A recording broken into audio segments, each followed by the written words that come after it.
What's up YouTube, Bro here, and for this video we are going to be reviewing the first season of Kuroko's Basketball, an anime which airs on Crunchyroll on Saturdays at 2:30 in the afternoon here in the States, which is about 3:30 or 4:30 in the afternoon.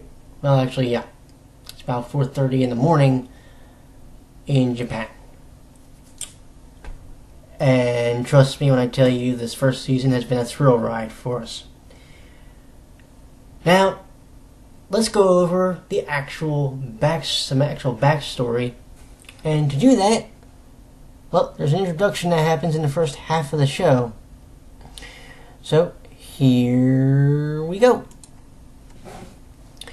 The Tenko Middle School Basketball Club, an incredibly strong team with over 100 members and 3 consecutive championship wins.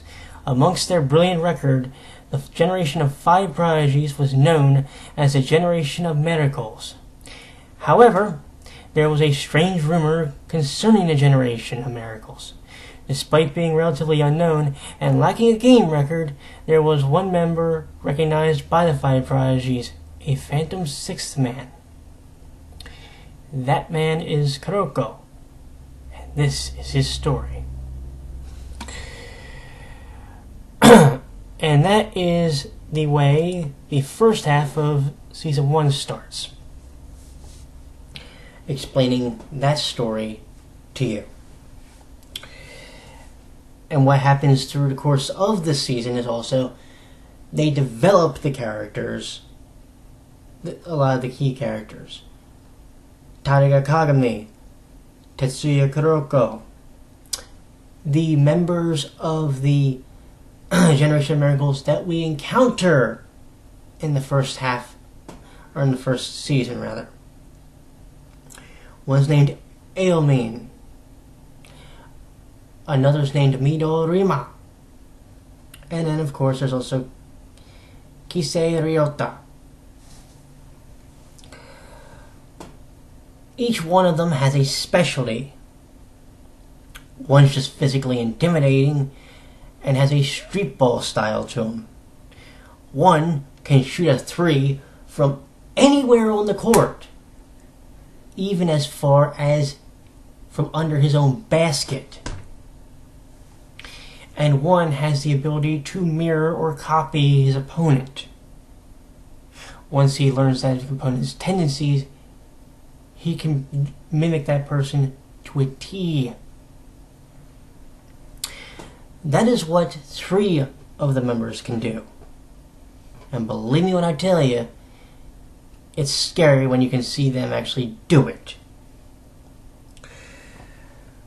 The gist of the season is to introduce you the main dynamic to Taiga Kagami and Tetsuya Kuroko. Okay? Kuroko is probably your most average basketball player. Nothing really special about him. Not in the least. I mean, he can't shoot. He's not physically imposing. What is there really about him that made him such a great player or great help to the Generation of Miracles? What could it possibly have been? Well, he has a gift. His gift is to be able to go undetected, virtually, and misdirect a basketball, or change the direction of a basketball without you really noticing it, because he doesn't really touch it, if that makes any sense. He more or less tap passes it. And because he can do that, he can manipulate the ball almost like a magician to get it to where he needs to and be able to help his teammates out. He does have one flaw. He can only do it for about 20 minutes at a time before he loses his effectiveness. So he has to be used sparingly. And for anybody wondering, the quarters, at least the way they use them in Japan, it would appear, are 10 4-minute quarters. 4 10-minute quarters. Had that backwards. in basketball in Japan. I don't know how it was here in the U.S. or is here in the U.S. But anyway. So he has to be very careful, especially with his physical condition, which is not the greatest. Now, to get we'll call it the gimmick of his ability to make himself pretty scarce well, let's try this. The beginning of the very first episode at Seirin High School, they were getting ready to do sign-ups for the basketball team. Well, this big dude, and I mean big, his name is Tariga Kagami. Big dude, probably 6'5", maybe a little bit taller. Plunks himself down in a chair across from the coach, which I believe his name was Riko. Or Riko, R-I-K-O. And he grabs a piece of paper, plops his name down, hands it off to the coach, and goes on his way. Here's the first example of how Kuroko works. Everybody noticed the big dude. They didn't notice that Kuroko had also signed. They noticed there were 2 names on that paper. Taiga and Kuroko's. But, wait, when did Kuroko sign the paper? That's the point. Kuroko's ability to virtually make himself a ghost. And his ability like that, along with Kagami's imposing size, that makes them almost like one. Completely joined and linked like a chain. Well, the first half of the season, we met Kise and we met another one named Midorima. And they have specialties. Kise can copy a person once he knows the player's tendency. The person he's marked on. Midorima can shoot from anywhere, even if it means his side of the court, and he does it with such an arc that he could throw the ball pretty much up into the lights and then go walk back on defense. And he's actually done this. It's actually kind of scary when you think about it. I don't know what you would call Kuroko's style as far as when he passes it. Because he does it, he virtually doesn't touch it. It's almost like he'll barely touch it and the ball will go in the direction he needs to go to. It also gets scary to the point where sometimes he can throw the ball over his shoulder and a person will come up behind him and take it and then slam it home. It's his version of court vision, which is ungodly. And there are very few people that can match him. But the problem is, if you can match him, he becomes very much ineffective. And this season proves that also. If you can figure out his game and the way that the team goes, you could shut them down. And that's pretty scary in its own right. But that being said, the dynamic that you deal with between him and Kagami is interesting. Because Kagami at first doesn't like the kid. And you get to see how their relationship evolves over the course of the 25 episodes that we've been through. The next season starts on 26, which is interesting. Instead of it starting episode 1 of season 2, it goes episode 26. Actually, I'm sorry, episode 27. Forgot, this was episode 26 we just went through. Was it 25 or 26? Still, we're done with the season. I know. And I think we may have wrapped up season 2 now, actually, also. But this season focused on the Interhigh. The second season will focus on the Winter Cup. Now, here's the big question. How does this show actually hold up? Very well. The show has a Dragon Ball-esque quality, or a Yu-Gi-Oh quality. If you've seen the card game, the episodes based on the card game, where there's a lot of talking interspersed with the games that are played. So a game can actually take about 3 or 4 episodes, depending on how big it is, or how major the game is, because there's a lot of jaw-jacking going on. And they use that to sort of pad the game to make sure that they get how much they're going to get out of it, which I'm actually fine with to a degree, because even though I've never watched Dragon Ball, but I'm fine with that to a degree. The character development, the relationship between Kagami and Kuroko and the rest of the team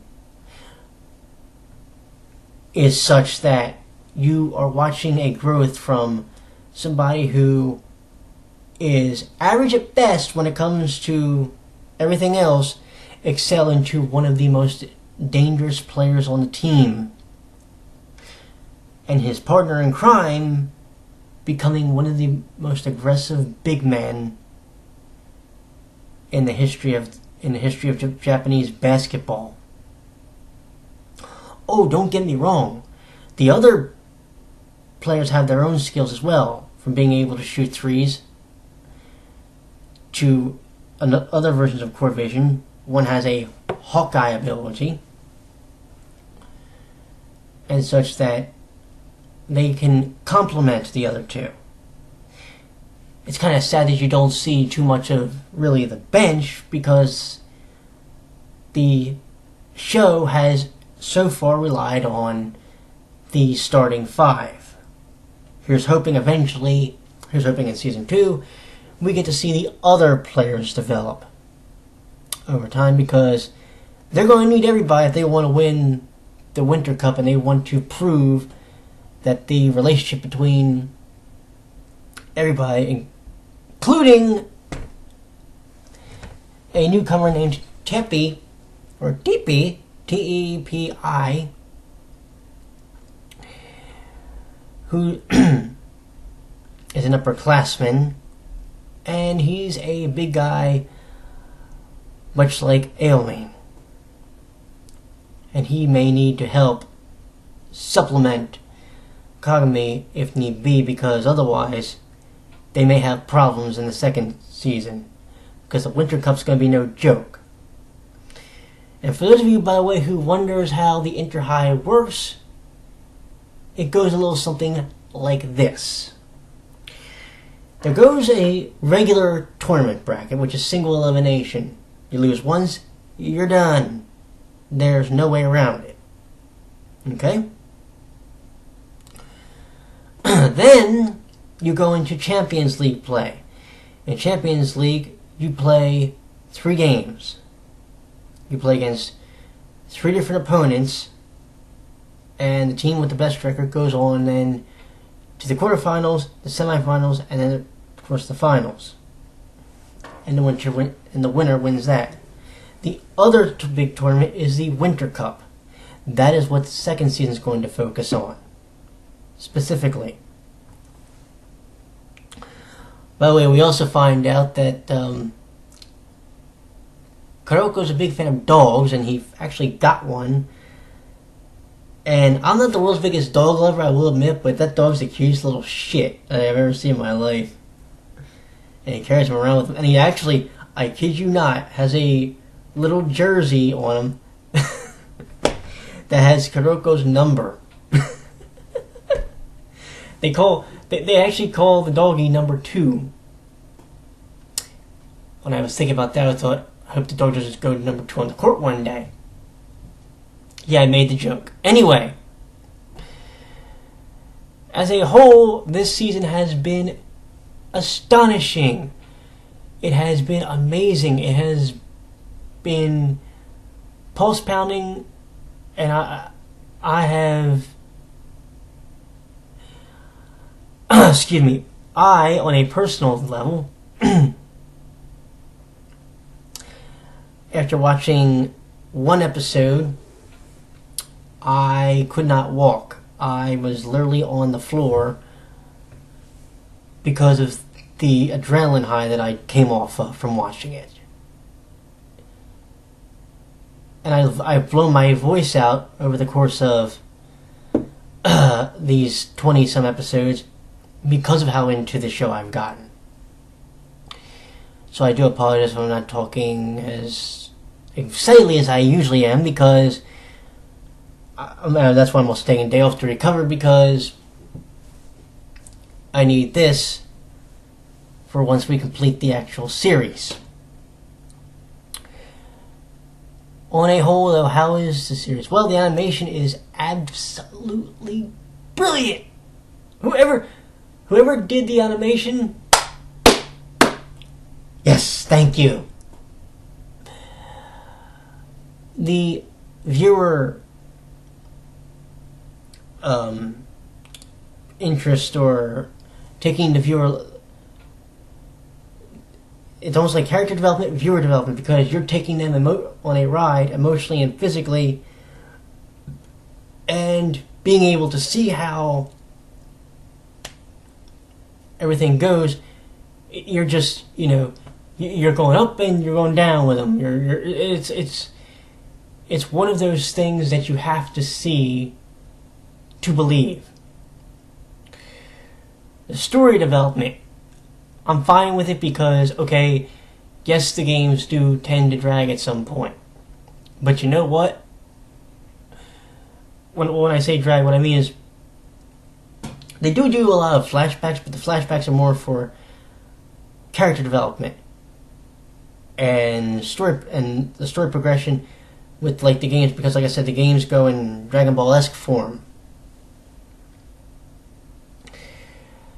But that's fine because of the way they need to do the show. I'm okay with it. I haven't seen Slam Dunk, so I don't know how they did it, but I'm fine with the way they've done it in this show. I'm going to tell you this now. You're going to watch this show, you're going to get emotionally invested, which is something that very few television shows anymore do. You get invested in the relationship between Kagami and Kuroko. You get invested in seeing how the rest of the team deals with adversity. You get invested in seeing if that bitch of a coat, and I hate using the B word, but she can act like one,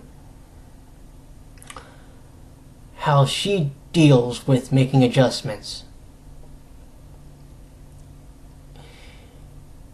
This series, along with shows like Yuta Pretty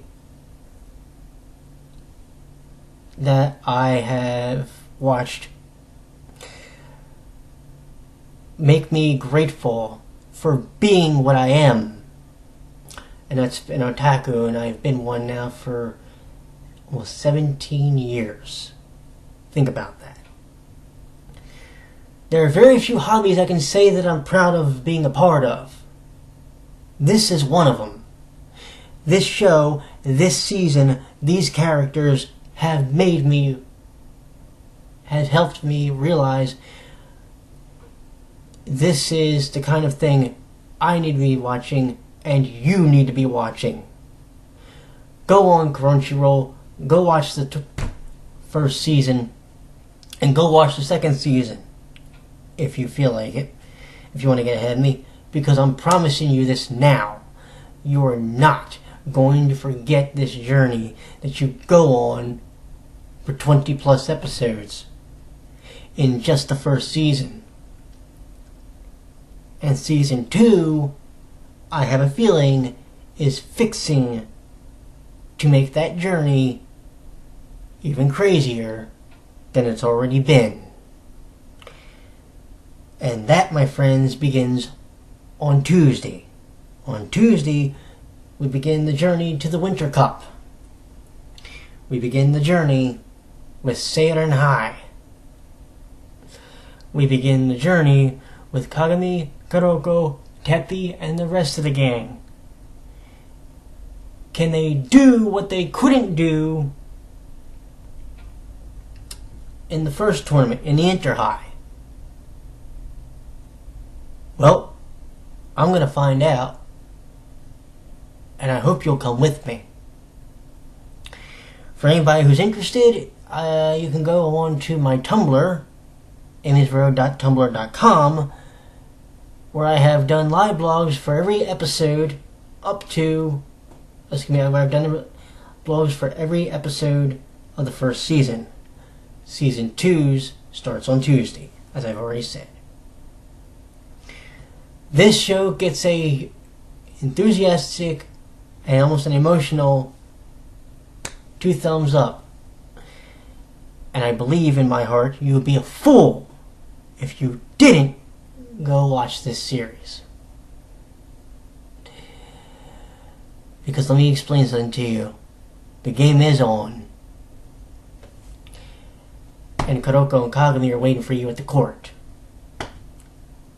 Go meet them, will you? Y'all have a good night. Talk to you really soon.